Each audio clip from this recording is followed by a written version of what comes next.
مہتاب حیدر صاحب، IMF کہہ رہا ہے کہ آئین اور دستور کے مطابق معاملات کو چلائیں، ہماری جو وزارت خزانہ ہے وہ اسے داخلی معاملات میں مداخلت قرار دے رہی ہے. اس ایٹیٹیوڈ کے ساتھ تو جو رہا سہا چانس ہے وہ بھی ختم ہو جائے گا.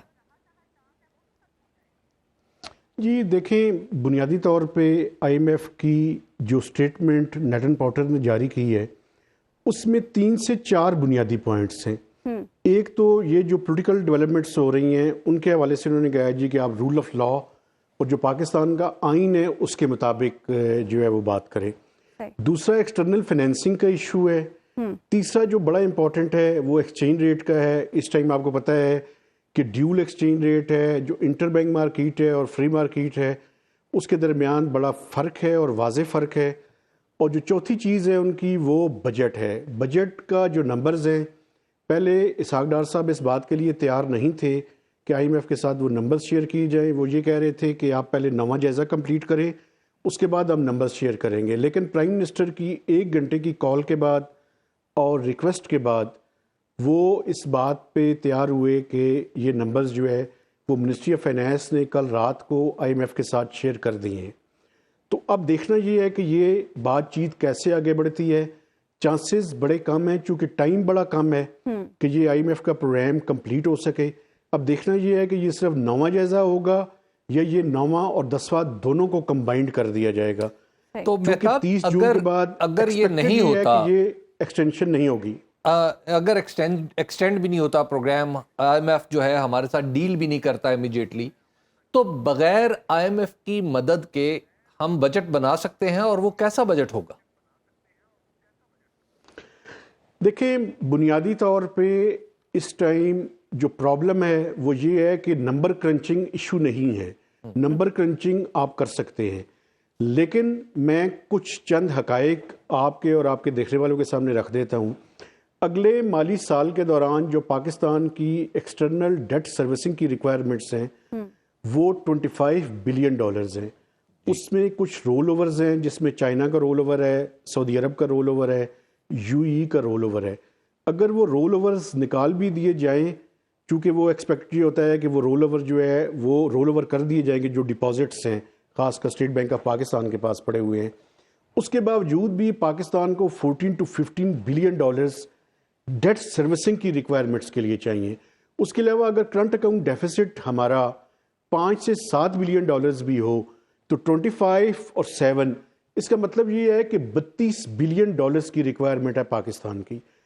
یہ ریکوائرمنٹ IMF کے بغیر پوری نہیں ہو سکتی. پاکستان میں جس کسی کی بھی حکومت ہو، چاہے ٹیکنوکریٹس ہوں، چاہے کوئی ڈیموکریٹلی الیکٹڈ گورنمنٹ ہو، جو بھی ہو، 30 جون کے بعد جو اگلا مالی سال ہے اس کو گزارنے کے لیے ہمیں IMF کے ایک نئے پروگرام میں جانا پڑے گا.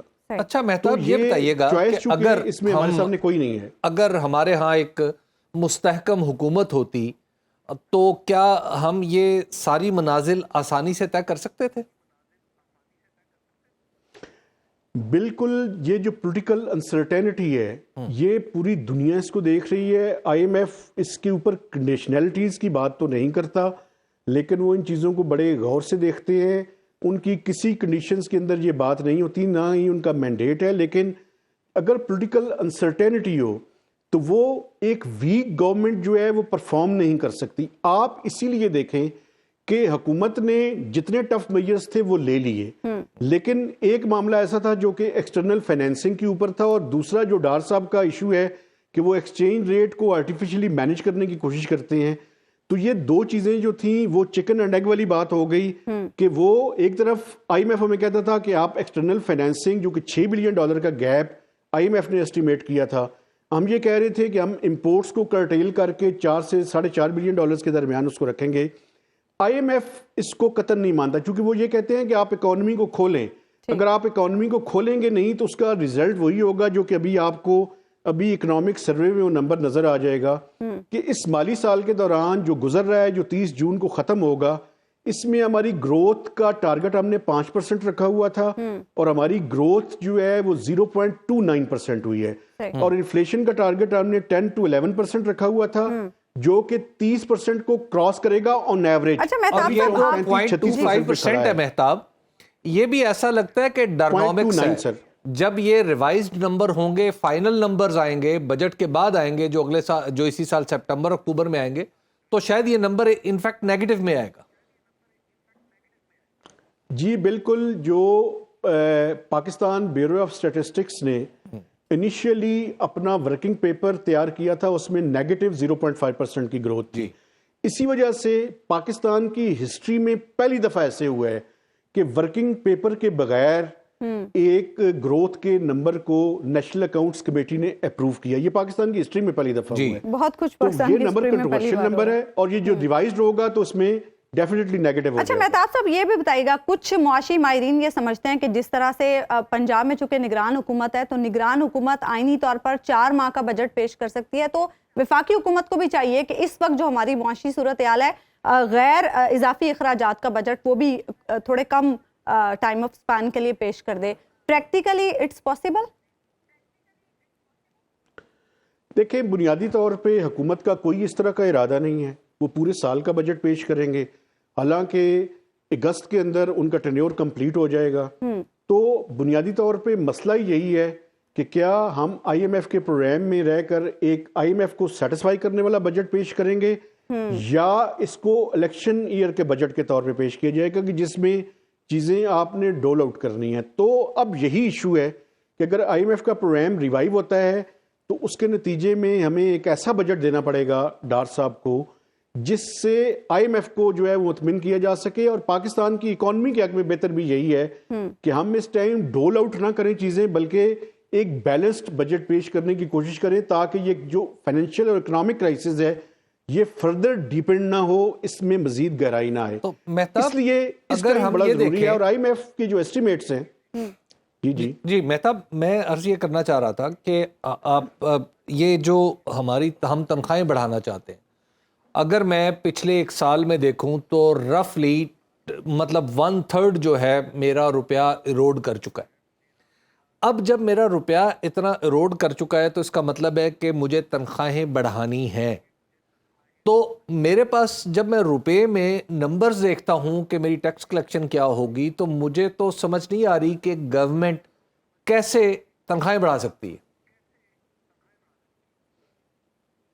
دیکھیں، میں آپ کو بتاؤں کہ جو آئی ایم ایف کے ایسٹیمیٹس ہیں، وہ جو انہوں نے کہا ہے کہ آپ اپنے revised numbers outgoing financial year کے بھی جو ختم ہو رہا ہے اور اگلا جو بجٹری فریم ورک ہے وہ بھی پیش کریں.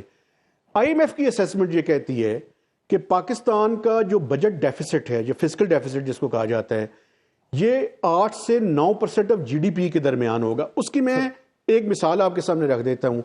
اس ٹائم ہماری جو ڈیٹ سروسنگ کی ریکوائرمنٹس ہیں، وہ ہمارا جتنا ایف بی آر کا ریونیو ہوگا after providing share to the provinces, اس کے بعد ہم نیگیٹو میں چلے جائیں گے.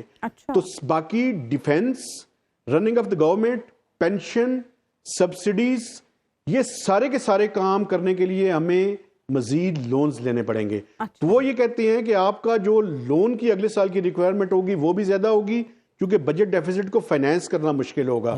تو آپ ریونیو موبلائزیشن کو زیادہ کریں، اپنے ایکسپینڈیچرز کو کم کریں.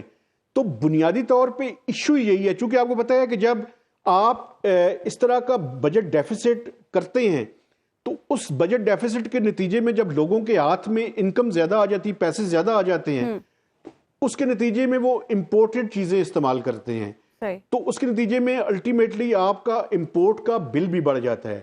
اب اس ٹائم حکومت کی پالیسی یہ ہے کہ آپ امپورٹس کو کم سے کم رکھ کر اپنی اکانومی کو چلانا چاہتے ہیں.